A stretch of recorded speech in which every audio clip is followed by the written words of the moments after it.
இல்லை 2026 சட்டமன்ற எலெக்ஷன் பற்றி தான் நாங்கள் பேசிட்டோம். கிரக சூழ்நிலையில் இன்னைக்கு விஜய் ஃபேக்டர் ஒரு முக்கியமான ஃபேக்டர். அதே போல் கூட்டணிகள் மற்ற விஷயங்கள்லாம் எங்களை பொறுத்த வரைக்கும் ஜனவரி 6ஆம் தேதியிலேருந்து மிக அதிகமான வேகம் எடுக்கும். அந்த வேகத்தில் யாரெல்லாம் சரிய போகிறார்கள், யாரெல்லாம் நிற்க போகிறார்கள் என்றெல்லாம் பார்க்கணும். நிறைய பேர் பிரிந்தவர்கள்லாம் ஒன்று கூடக்கூடிய காலகட்டம். ஸோ இதெல்லாம் சேர்ந்து அதே போல் விஜய் சாருடைய அமைப்பும் சீமான் சாருடைய அமைப்பும் கூட்டணியில் வரப்போகிறார்கள் என்பதெல்லாம் நீங்கள் பார்க்கணும். இப்போ இருக்கிற பேசிக்காக இந்த கிரகங்கள் இப்படி இருந்தாலும் கிரகங்கள் மாற்றம், குரு வக்கர நிவர்த்தி என்றதுனால குரு திருப்பி மிதுனத்திலிருந்து பல விதமான அற்புதங்களை மேற்கொள்வார். எது எப்படி இருந்தாலும் பிரிந்து நின்றால் அது ஆட்சியாளர்களுக்கு தான் வருன்றது ஜோதிட அறிவே வேணாம், எல்லாருக்கும் தெரியும். ஸோ இந்த கூட்டணிகள் 6ஆம் தேதியிலிருந்து குறிப்பாக தமிழ்நாடு பெரிய அரசியல் போர்க்களமாக மாறும் என்பது தான் என்னுடைய கணிப்பு. இந்த கூட்டணிகள் மற்ற விஷயங்களெல்லாம் வைத்து நாங்கள் ஜோதிடர்கள் எல்லாம் கண்டிப்பாக இந்த 6லிருந்து 15க்குள்ளாக வெறும் அரசியலுக்கு மட்டும் பேசுவதற்கு தனியாக சென்னையில் ஒரு விழா ஏற்படுத்தியிருக்கிறோம். ஸோ அந்த விழாவில் நாங்கள் தீர்க்கமாக இதை பற்றி பேசுவோம். என்னுடைய நீச்சபங்க ராஜயோகம் வருது, பெரிய யோகம் அது. என்னை பொறுத்த வரைக்கும் நான் ஏற்கனவே சொன்னது தான். ஒரு நீச்சபங்க ராஜயோகம் இருந்தாலும் அரசியல் என்பது தினமும் தேர்தலில் வரணும், தெருவில் இறங்கணும், மக்களை சந்திக்கணும். இப்போ அவருடைய அணிக்கு, அவருடைய கட்சிக்கு நிறைய பேர் பெரிய பெரிய ஆளுகள்லாம் வருகிறார்கள்.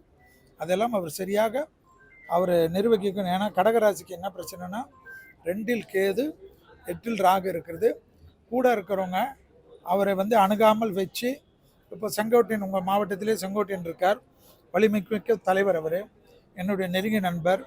அவர் இப்போ அவ்வளோ வருஷங்கள் இருந்த அனைத்து இந்த அண்ணா திராவிட முன்னேற்ற கழகத்தை விட்டு விஜய் சாருக்கே போயிருக்காரு. பெரிய ஒரு நிர்வாகி. களத்தில் அதுவும் தேர்தல் களத்தில் அம்மாவுக்கு அடுத்ததாக பெரிய முதலமைச்சர், அதாவது முன்னாள் நம்மளுடைய மறைந்த வாழும் தெய்வமாக இருக்கக்கூடிய புரட்சி தலைவருக்கு அப்புறமா புரட்சி தலைவியெல்லாம் கண்டு அவர்களோட தேர்தல் சுற்றுப்பயணத்துக்கெல்லாம் திட்டம் வகுத்து கொடுத்தவர். அவரெல்லாம் எந்த அளவுக்கு இவர் பயன்படுத்த போகிறார் என்பதை பார்க்க வேண்டும். இப்பொழுதுக்கு என்னுடைய பொறுத்த வரைக்கும் 18% ஓட்டு அவருடைய கால்குலேஷனில் சாதாரணமாக இருக்குது. அது பெரிதாக்குறதா குறையுதான்றதை அவர் தான் சரி பண்ணணும். தமிழில் நீங்கள் என்ன பண்ணாலும் தனிப்பெரும்பான்மை வந்தாலும் கூட்டணி ஆட்சியில் தான் பங்கு பெறக்கூடிய சூழ்நிலை கண்டிப்பாக வரக்கூடிய தேர்தலில் ஏற்படும். ஏனென்றால் இந்தியா முழுவதும் அந்த மாற்றங்கள் இந்த வருடத்தில் சனி வந்துருது, பிறகு கிரகம் கொண்டு வந்துருச்சு. அதனால் மீனத்தில் இருக்கக்கூடிய சனி யாராக இருந்தாலும் கூட்டணியில் இருந்தால் தான் வலிமை மிக்கவர்களாக கருதப்படுவார்கள். ஸோ இங்கே சோலாவில் ஓட்டு பிரிக்கலாம். இப்போ சீமான் ஐயா இருக்கார், அவர் இந்த வாட்டி இல்லை நான் தனியாக தான் நிற்பேன் என்றால் நிறைய ஓட்டு சதவீதம் அவர்தையும் இழப்பார்.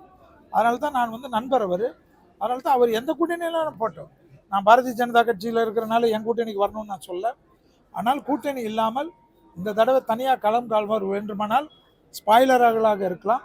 ஆனால் கண்டிப்பாக வெற்றி என்பது பெரிய கட்சிகளுக்கு, கூட்டணியில் வலிமை மிக்கவர்களுக்கு தான் கிடைக்கும்.